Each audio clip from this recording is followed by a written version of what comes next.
mauubos talaga in 12 months. Let's say for example, yung unit natin, narentahan siya ng 10 buwan. So we have 250,000 na gross annual revenue. Now for the charges po related to leasing, bali po, ito po siya is 2 months na walang occupancy yung unit ninyo. For the association dues, that's 100 pesos per square meter.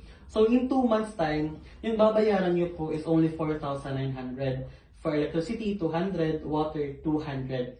And then, if ever naman po na kumuha kayo ng agent para makakuha ng tenant na uupa sa unit natin, you will pay the agent po at around 20,833. Yan po ay good ng isang 1-year contract na.